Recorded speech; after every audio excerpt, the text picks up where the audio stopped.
Hello and welcome to the Village Halls podcast, sponsored by Allied Westminster, the UK's largest specialist provider of village hall insurance and the home of Village Guard. Every now and then at the Village Halls podcast, we like to delve into some of the history and background of Britain's wonderful village church and community halls. And for today's episode, I'm joined by author, wandering nomad, an all-round interesting guy, Joseph Rogers, who is going to tell us about a particular kind of building which in more recent times, and by that I mean over the last century or so, has quite often been adapted and transformed into a village hall. It may even be the case that your community building was once one of these. So first of all, hi Joe, thanks for joining me today. Yeah, hi Johnny, thanks, nice to be here. Brilliant. Okay, so let's not be any more mysterious here. We're talking about something called Tithe Barns.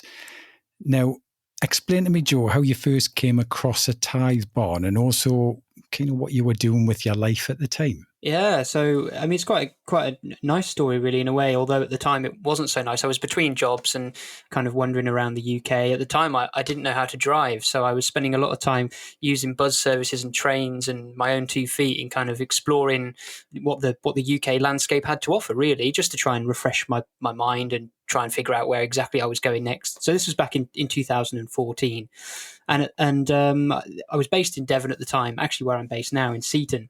And I'd made my way up to Somerset, up to Wells and Glastonbury. I had a tent on my back and I'd spent some time camping in the county. And it was a really hot summer's day, in fact, about this time of year, sort of June, July, summertime. And I walked from Wells to Glastonbury. And on the way, I wanted to stop by the village of Pilton. Now, a lot of people will know the village of Pilton because it's the village where the Glastonbury Festival takes place. It's where Worthy Farm is and where the Evis family live at Worthy Farm. So I wanted to go and have a look because I'd always been a big fan of the festival on TV and I'm very much a big music fan. So enjoyed all the coverage that you see on the television. And when I got to the village, I saw all these signs saying Tithe Barn. And I'm a keen history person. I like my history and I like to go and see churches and cathedrals and castles and those kinds of things. And I'd never heard of a tithe barn. So I thought, that's interesting. I wonder what that is. So wandered through the village and got to this incredible building, which is it's described as Pilton Tithe Barn. And we'll get on to what it actually is at some point, I'm sure. But it's referred to as Pilton Tithe Barn. And I was totally blown away by this building. It is monumental. And if you read a sort of 18th or 19th century guidebook, or a Victorian guidebook to the UK, a lot of people describe these tithe barns as cathedral-like. And that's exactly the feeling I got when I saw this barn at Pilton. It's huge. Yeah. And it was open to the public. The door was unlocked and there was a sign saying, if you'd like to come in the barn, you're welcome to step in. And again, I was just totally taken in by this building. It was cool. It was vast. It was just incredible to view inside because it wasn't like a barn. You expect a barn to be kind of a ironclad modern building that's got tractors and combine harvesters in. And this was this phenomenal medieval structure, totally not what you'd expect a barn to be. And I was totally taken in by it. So after that week of kind of ambling around and being a bit of a nomad, as you described at the start of the show, I went back home and I did a bit of Googling and I did a bit of research and looking up books and maps and that kind of thing, and found out what these tithe barns really were, or what these medieval barns really were. And that's kind of where it went from there, really. But this particular barn in Pilton had an amazing story. I mean, it was not only a medieval building from the 14th century built by Glastonbury Abbey, but post-dissolution of the monasteries and sort of more recent history, it had been used in the Second World War, and it was struck by lightning in the 1960s. It burnt down, and Michael Evis had to run in and save his tractor because he was, obviously a villager in the village back then. And then in sort of more recent times, in the 1990s, the Glastonbury Festival actually helped fund the restoration of this barn, which was basically totally ruined. All the wood had burnt and the thatch had gone and all that kind of thing. And obviously the current state, and certainly the state it was in 2014, was of this highly restored local Somerset monument. So that whole story of that barn was really interesting for me, and I learned an awful lot. And I thought, I wonder if there are any more of these buildings in the UK that I could go and see. And I wonder if they all have such an encapsulating and amazing story behind them, both historically and in the present day. And so I went off, and a few years later, I was traveling all around the country trying to find where these buildings were. And I guess it's fair to say that Tithe Barn kind of changed your life a bit, didn't it, Joe? Because around about that time, that's kind of what kicked off where you are now, which is a fully fledged author who's written about, well, quite a lot of things, including Tithe Barns as well. Yeah, absolutely. I mean, it was actually sometime later that I was then in a position where I could actually sort of propose the Tithe Barn subject as something to write about.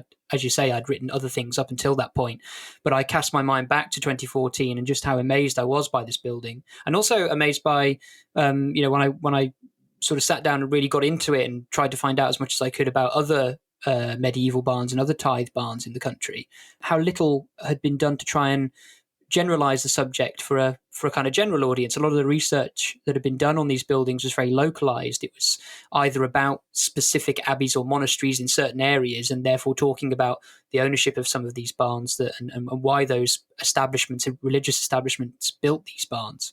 Or they were about a local area. So they were talking about medieval barns in Somerset or in Devon or in Gloucestershire. No one had really, certainly not recently, had kind of made a general overview of what these barns were and where they were across the whole of the UK. So yeah, I mean, it did, set me on a course really to start this project, and I'm very grateful that I was able to do it. Okay, well, you've established that the word barn is probably not really kind of correct for certainly for the way that many of these buildings appear. What about the other word, tithe? Joe, what's that all about? Yeah, so it's probably good to just give a bit of a general overview as to what a tithe barn is. So if anyone's sort of got a Bible at home, or certainly the Old Testament, they take a look at Deuteronomy. There's a passage from the Bible where God gives a sort of instruction that people are to pay what's referred to as a tithe. And the way that that's described is it's a tenth of a farmer's produce or harvest or annual yield. And in the Bible, it asks that people build a central focal point in a town where they can store these tithes, and the tithes are an offering to God, or an offering to the church, an offering to, in later history, the rector or an abbey or a monastery. So the tithe was this tax payment, basically a religious tax of 1/10 of a farmer's produce. And this central point in the town where everyone was asked to store their tithes was a barn, because obviously that's what you store produce in. You store produce in a barn. So tithe barn. That's what a tithe barn is. And as I say, it's very much a religious construct, really. It's something that stems from the religious history of Britain. And it's something that sort of continued through time as kind of the basis in many ways for the tax system that we have today. Not that there's much to relate in terms of the way it's paid, obviously cash and bank accounts and that kind of thing. But certainly the idea of, taking a percentage of your earnings or what you were farming at the time and giving that to an authority, there are some parallels that you can draw between the tithe system and the tax system we have today. And I guess that kind of explains why many of them are so ornate and also built to last as well, because it's about wealth and power as well, isn't it? All of this, when you look back, the religious establishment was very wealthy and very powerful, and I guess that was their way of expressing this as well at the time. Yeah, absolutely. I mean, some of the detail that goes into particularly some of the stone tithe barns, like some of the ones in Somerset and the Cotswolds, as much detail and attention goes into how they look and how they're built as much as it would for the abbeys or the cathedrals or the churches that were built at the time. And you say about an expression of wealth, there were certain barns that were built purposely with the idea that they were an expression of wealth, so that the local populace would understand who the authority was and where that where those tithes were to be paid, and sort of where that power came from, really. So yeah, definitely, expression of wealth is a term certainly that I use in the book about tithe barns, because that's very much the aim with which some of these barns were built. Roughly how many tithe barns are would you say are now used as community buildings, Joe? Oh, that's a good question. In one form or another, possibly as many as half or 2/3. It depends what you define really as community use. If we're talking specifically about community halls and village halls, probably less so. But of course, a lot of them are used for businesses, and of course they're an integral part of the community. So you have some that are now converted into cafes and restaurants and wedding venues. But as you've alluded to there are a number, dozens of tithe barns that, because they were built quite often in the centre of villages and towns and were quite a communal point really for people, they presented themselves as quite good community halls and village halls. And so, certainly, I'd say probably as many as 24 that I'm aware of, tithe barns have been converted into village halls and community halls in the last so many hundred years. But there may well be more that I'm not aware of, which is kind of exciting, really. But in terms of the number that I've been to see, I've been to see over 120 medieval barns. A lot of those are either described as or were tithe barns, and there are some imposters out there, which is quite interesting. And some of those were village halls, are village halls, community halls. Some of them very important community halls. Arguably the focal point of today's communities, let alone the communities of the past. So, they've become quite important buildings in the British landscape, which is, I think, a really important. Certainly, it was an important point I wanted to make in the book, that like castles and railway stations and all these other fantastic buildings that we try and admire where we can and admire the history of, tithe barns can very much fit into those as a type of building that we should all really take time to appreciate where we can. Now, come on, it's probably like asking someone to name their favourite child, but which of the tithe barns that you visited, really kind of stands out for you?